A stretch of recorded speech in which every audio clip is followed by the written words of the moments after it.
오늘도 표어 함께 힘차게 외치고 시작하겠습니다. 시작! 성령 안에 하나 되어 하나님 주의 교회. 아멘.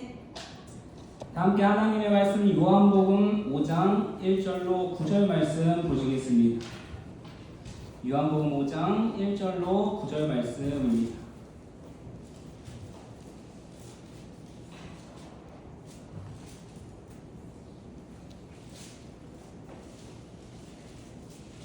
말씀이 좀 길지만 우리 한 구절씩 돌아가며 읽겠습니다. 그 후에 유대인의 명절이 되어 예수께서 예루살렘에 올라가시니라. 예루살렘에 있는 양문 곁에 히브리 말로 베데스다라는 곳이 있는데 거기 팽과 다섯이 있고 그 안에 많은 병자, 맹인, 다리 저는 사람, 혈기 마른 사람들이 누워 물의 움직임을 기다리니 이는 천사가 한 곳에 내려와 물을 움직이게 하는데 움직인 후에 먼저 들어가는 자는 어떤 병에 걸렸는지 낫게 되느니라. 거기 38해 된 병자가 있더라. 예수께서 그 누운 것을 보시고 병이 벌써 오래줄 아시고 계시되 내가 낫지 않느냐. 병자가 대답하되 주여 물이 움직일 때에 나를 못에 넣어주는 사람이 없어 내가 가는 동안에 다른 사람이 먼저 내려가나이다. 예수께서 이르시되 일어나 내 자리를 들고 가라 하시니 그 사람이 곧 나아서 자리를 들고 걸어가니라. 이날은 안식일이니. 오늘 이 시간에는 상처를 치료해 줄 사람이라는 제목으로 말씀의 은혜를 나누겠습니다. 여기 찔러도 피 한 방울 안 나온다라는 말이 있습니다. 이 말은 이 사람의 생김새가 단단하고 야무지게 보이고 그리고 사람의 성격이 빈틈이 없거나 매우 인색함을 이르는 말입니다. 그런데 이렇게 찔러도 피 한 방울 안 나올 것 같은 사람도 찔리면 어떻게 될까요? 네, 아프고 피가 납니다. 빈틈이 없어 보이고 어떠한 말을 해도 끄떡 없을 것 같은 사람도 상처받기 마련입니다. 이 자리에 계신 한 분 한 분의 지나온 삶을 들여다본다면 아마 아픔과 상처 없이 지나온 분들은 아무도 없을 것입니다. 학교에서, 직장에서, 때로는 가정에서, 심지어 이 교회에서도 누군가에 의해 상처를 받고 또 상처를 주면서 살아갑니다. 이렇게 죄악된 세상에서는 상처가 아물 새가 없습니다. 그래서 죄 없는 세상, 죄 없으신 예수님 품을 더 그리게 되는 것 같습니다. 비록 주님 다시 오실 때까지 이 죄악된 세상에서 살아가야 하는 운명에 처해지만 이 시간 그리스도를 바라보며 희망을 찾게 되길 간절히 원합니다. 오늘 본문 말씀인 요한복음 5장에서는 38년간 불구자로 지내온 사람이 등장합니다. 무려 38년입니다. 38년간 육체의 고통보다 어쩌면 마음의 고통이 더 컸을지 모르겠습니다.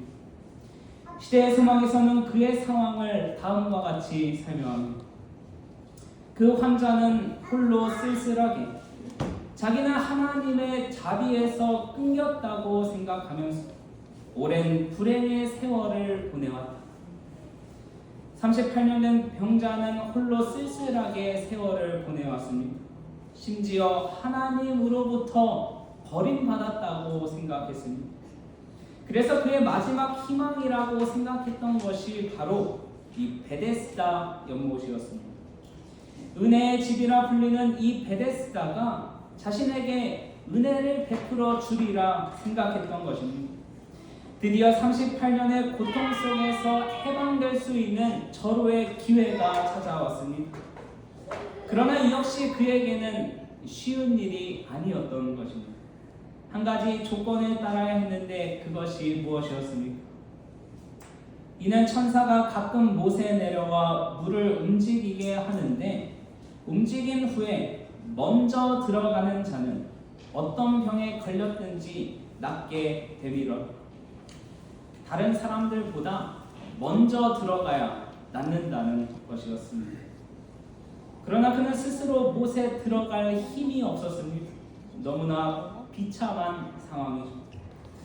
시대의 소망에서는 그 당시 상황을 자세히 묘사합니다. 물이 요동할 것이라고 생각되는 때에는 그의 무력함을 측은히 여기는 사람들이 그를 행각에까지 실어다 주곤 하였다. 그래도 이 스스로 못에 들어갈 수 없는 그를 도와줄 사람이 있었다니 다행입니다. 그러나 꼭 혜택을 입어야 할 그 순간에 그를 도와서 물속에 넣어줄 사람이 없었다.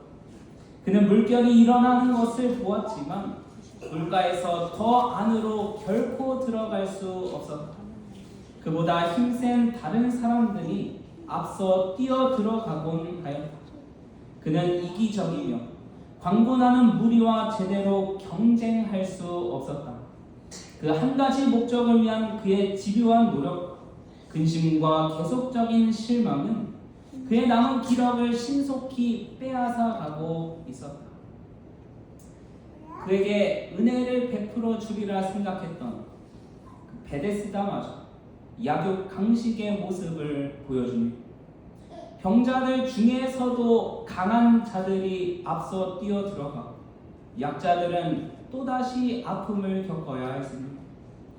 유일한 희망이 되어줄 것이라 생각했던 베데스다는 희망은커녕 오히려 치유의 문턱 앞에서 넘어뜨리는 더 큰 절망을 안겨준 것입니다.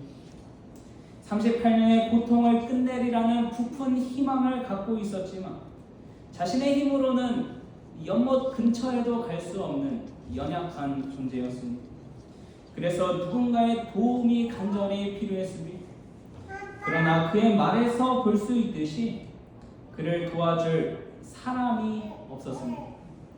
주여, 물이 움직일 때에 나를 못에 넣어주는 사람이 없어.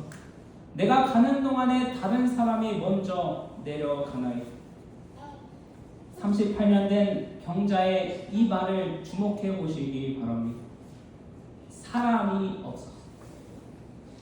그의 주변에 수많은 사람이 있었음에도 불구하고 사람이 없다는 말은 가슴을 너무나 아프게 하지 않습니까? 그 많은 사람들 중에 나를 위한 사람이 단 한 명도 없다는 사실은 우리를 얼마나 절망케 만드는 것입니다. 그런데 이 시간 저와 여러분에게 질문해 보고 싶은 것은 과연 나는 그를 베데스다 못에 넣어줄 사람이었는가라는 것입니다. 고통 속에서 살아가는 자들이 도움의 손길을 내밀고 있는 모습을 보고 나 먼저 살기 위해 베데스다에 뛰어드는 사람은 아니었는가. 설령 도와주려는 마음은 있었다 할지라도 결정적인 순간에는 이기적인 마음이 발동해서 거들떠 보지도 않는 베데스다 곳에 있던 수많은 사람과 나는 과연 어떠한 차이가 있는가. 성경에서는 이와 비슷한 사건이 하나 더 등장합니다. 그것은 바로 욥이 사탄에게 시험을 받았을 때이듯 욥이 어떠한 고통에 처해 있었는지 여러분은 잘 아실 것입니다. 사랑하는 자녀를 잃고 재산도 모두 잃고 자기 자신마저 이 발바닥부터 정수리까지 종기가 나게 되어 어찌나 고통스러웠는지 기와 조각을 가지고 온몸을 긁어도 소용이 없다고 하였습니다. 그것을 본 아내는 욥에게 말합니다. 하나님을 욕하고 죽으라. 욥이 이렇게 말로 다 표현할 수 없는 고통에 처해 있을 때 그의 친구들이 찾아옵니다. 그래도 욥은 친구라도 있었으니 얼마나 다행입니까? 처음에는 좋은 동기를 가지고 찾아온 친구들이었습니다. 그때 욥의 친구 세 사람이 이 모든 재앙이 그에게 내렸다 함을 듣고 각각 자기 지역에서부터 이르렀으니 그들이 욥을 위문하고 위로하려 하여 서로 약속하고 오더니 욥의 상태는 정말로 심각했습니다. 그의 형체는 알아보기 어려울 정도였고 그의 친구들은 일주일 동안 함께 있었지만 그에게 말 한마디 할 수 없는 심각한 상태였습니다.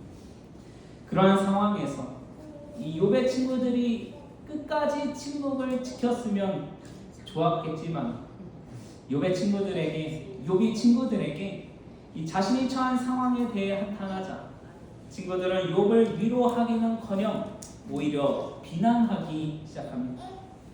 너의 죄가 많아서 그래. 너의 분수를 깨달아라. 그런 친구들에게 욥은 이렇게 말합니다. 너희는 다 재난을 주는 위로자들이구나.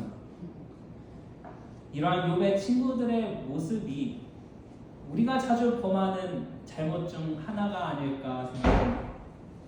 저도 이와 비슷한 경험이 한번 있었는데요. 제가 학생 전도사로 사역할 당시 학생들과 지내는 시간이 많다 보니 그들의 고민을 들어줄 때가 생기게 됩니다. 한 번은 한 학생이 자신의 고민을 가지고 저에게 연락을 해왔습니다. 학교에서 친구들과 지내면서 생긴 문제였는데 저도 이 학생과 같은 시기를 겪었기 때문에 제가 해결해 줄 수 있을 것이라 생각하였습니다. 그래서 이건 이래서 그렇다, 저건 저래서 그렇다, 제 딴에는 적절한 조언을 해 주었습니다.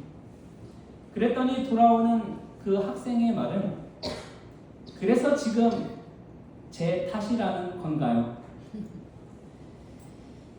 이것은 아마 저만의 경험이 아닐 것이라 생각됩니다. 누군가 자신의 아픔과 고민을 가지고 찾아오면 우리는 보통 어떻게 대합니까? 잘 듣고 있다가 꼭 한마디 하지 않습니까? 네가 잘했어야지. 물론 그 사람에게 해주는 말이 맞는 말일 수는 있습니다. 그러나 우리가 설령 옳은 말을 한다고 해도 그것이 상대방을 위하는 말과 행동이 아닐 수 있다는 것입니다. 위로 받으려 와서 상처만 받고 돌아가게 되는 것입니다. 욥과 이 38년 된 병자처럼 말이죠. 우리의 주변에는 고통받는 영혼들이 있다. 우리는 이곳저곳 어디에서나 그들을 발견할 수 있다. 그처럼 고통하는 사람들을 찾아내어 그들의 마음을 위로하기 위하여 시기에 적절한 말을 해주도록 하자. 우리는 언제나 신선한 동정의 물을 흘려보내는 통로가 되어야 한다. 사랑하는 성도 여러분, 우리는 내 이웃과 친구, 내 가족을 대할 때, 내 옆에 있는 믿음의 동역자들을 대할 때 내가 주고 싶은 것을 주는 것이 아니라 그 사람이 필요로 하는 것을 주어야 하는 것입니다. 위로가 필요한 자에게 조언하는 것이 아니라 치유가 필요한 자를 베데스다 근처까지만 옮겨서 절망을 안겨주는 것이 아니라 그가 진정 필요로 하는 베데스다 못 안으로 옮겨서 삶의 희망을 주어야 하는 것입니다. 그렇게 38년 된 병자의 간절했던 모든 희망은 날아가 버렸습니다. 그의 곁에는 사람이 없었습니다. 그를 진정으로 위하는 사람은 없었습니다. 만약 내가 이와 같은 상황이라면 내 인생의 아픔과 상처를 어루만져줄 단 한 사람이 없다면 삶의 희망이 있겠습니다. 그런데 이때 홀로 남게 된 그에게 예수께서는 사람이 없음을 아시고 사람 없는 세상에 사람이 있다는 것을 보여주시기 위해서, 사람 없는 세상에 사랑이 있음을 보여주시기 위해서 그에게 다가가 물으셨습니다. 내가 낫고자 하느냐? 일어나 내 자리를 들고 걸어가라. 그분의 은혜는 베데스다와는 달리 다른 조건이 필요하지 않았습니다. 베데스다는 먼저 들어간 사람만이 치유를 받을 수 있었지만 그분의 은혜는 그분께서 나를 찾아오실 때 임할 수 있었습니다. 예수께서는 그를 치유하기 위해서 무리한 조건을 제시하지도 않으셨습니다. 그를 치유하기 위해서 다른 자들과 경쟁하라고 말씀하지 않으셨습니다. 그저 믿음으로 자리를 들고 걸어가는 것, 그것이 전부였던 것입니다. 그분은 단순히 일어나 내 자리를 들고 걸어가라고만 말씀하십니다. 그러나 그 사람의 믿음은 그 말씀을 굳게 붙잡는다. 모든 신경과 근육이 새로운 생명으로 전율하고 절던 다리는 건강하게 움직인다. 그가 의심하지 않고 그리스도의 명령에 순종하기로 뜻을 정하자 그의 모든 근육이 그의 의지에 응답한다. 마지막 희망이라고 생각했던 베데스다마저 자신을 외면했던 이 절망적인 순간, 예수께서는 그를 찾아와 낫게 하셨습니다. 사랑하는 성도 여러분, 진정한 은혜의 집은 조건적 은혜를 베푸는 베데스다 연못이 아니라 내가 무엇을 해야 보상이 주어지는 이 세상이 아니라 가장 절망적인 순간에 은혜를 베푸시는 예수 그리스도라는 사실을 잊지 마시길 간절히 바랍니다. 우리는 이때까지 이 단순한 명령에 순종하지 못해서 상처를 이끌고 지금까지 살아왔습니다. 예수님은 오늘도 내가 낫고자 부르시는 그 음성을 듣지 못해서 힘겹게 살아가고 있습니다. 사랑하는 성도 여러분, 상처를 치유받기 위해서는 상처를 가지고 예수님께 나아가야 합니다. 우리의 인생이 힘겨워지고 외로워질 때 이 외로움과 고통의 자리는 예수님과 더 가까워질 수 있는 축복의 자리임을 기억하시길 간절히 바랍니다. 복음교역자 418페이지의 말씀 우리 함께 읽겠습니다. 시작. 각 사람마다 자기 스스로가 하나님을 신뢰하는 실제적 경험을 가져야 한다. 사람에게 고백하지 말고 하나님께 마음을 털어놓고 그분께 모든 마음의 비밀을 이야기하라. 크거나 작거나 그대의 모든 어려운 문제를 하나님께 아뢰라. 그리하면 하나님께서 그 모든 곤란을 타개할 방법을 가르쳐 주실 것이다. 오직 하나님만이 그대에게 필요한 도움을 줄 수 있는 길을 아신다. 아멘. 사랑하는 성도 여러분, 혹시 우리는 오늘도 나의 상처를 치료해줄 사람을 찾고 있지는 않습니다. 나의 상처를 치료하실 분은 내 상처를 가장 잘 아시는 예수 그리스도라는 사실을 잊지 마시길 간절히 바랍니다. 우리 위해 먼저 고난당하신 예수께서는 오늘 저와 여러분을 찾아와 이렇게 말씀하십니다. 내가 낫고자 하느냐? 상처를 치료해줄 사람을 찾지 말고 상처를 치료하실 유일한 희망 예수 그리스도를 찾게 되는 저와 여러분이 되시길 간절히 바랍니다. 우리에게도 38년은 병자의 아픔이 있을 것입니다. 아물지 않는 상처, 끊어지지 않는 죄된 습관, 변하지 않는 상황. 인간의 눈으로 38년의 세월은 무척이나 길어 보이지만 예수님 말씀 한마디 의지한다면 우리의 삶은 분명히 바뀌게 될 것입니다. 일어나 내 자리를 들고 걸어가. 우리에게 있어서 문제는 오랜 세월이 아니라 주저앉는 것입니다.